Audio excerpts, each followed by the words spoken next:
Nuuf jedhee dhiphatee qaraanii warrattee dhiigasaa lolaasee biyya lafaarratti fayyisaa hundumaa qarsheen jiranii fayyisaa hundumaa qarsheen jiranii nuuf jedhee dhiphatee qaraanii warrattee dhiigasaa lolaasee biyya lafaarratti fayyisaa hundumaa qarsheen jiranii fayyisaa hundumaa qarsheen jiranii.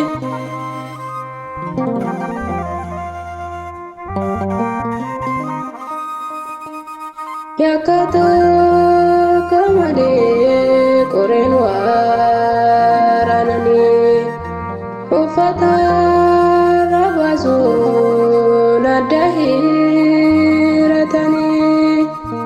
asiifachi darbuun mukatti hidhanii asiifachi darbuun mukatti hidhanii nuuf jedhee dhiphatee qaraanii warrattee dhiigasaa lolaasee biyya lafaarratti fayyisaa hundumaa qarsheen jiranii fayyisaa hundumaa qarsheen jiranii.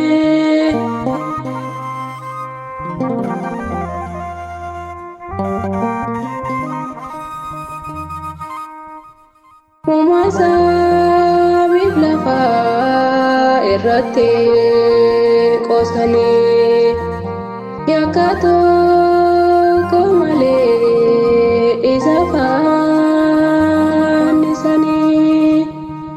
gooftaa duuti malee fiisaa ajjeesanii gooftaa duuti malee fiisaa ajjeesanii nuuf jedhee dhiphatee qaraanii warrattee dhiigasaa lolaasee biyya lafaarratti fayyisaa hundumaa qarsheen jiranii fayyisaa hundumaa qarsheen jiranii.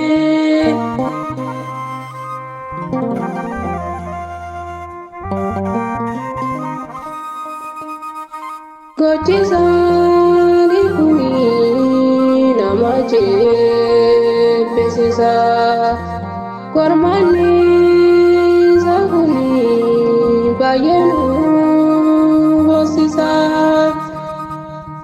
dhibbuun gooftaa keenya nama gaddisiisa dhibbuun gooftaa keenya nama gaddisiisa nuuf jedhee dhiphatee qaraanii warrattee dhiigasaa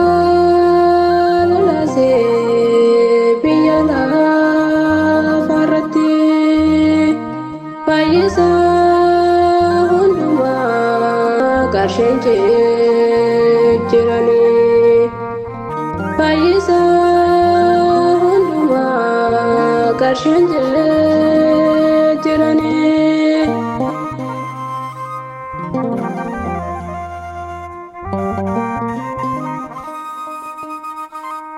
Beelee dheebotee fayyisaan addunyaa nuuf jedhee dhiphatee gooftaan hunda keenyaa. Yakka tokko malee itti murteessanii. Yakka tokko malee itti murteessanii.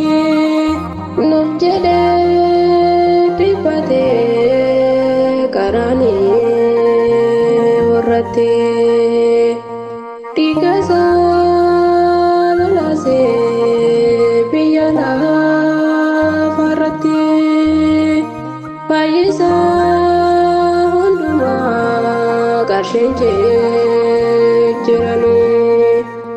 Fayyisaa hundumaa qarshiin jiranii. Nuuf jedhee dhiphatee qaraanii warrattee dhiiga isaa lolaasee biyya lafarratti fayyisaa hundumaa qarshiin jiranii. Fayyisaa hundumaa qarshiin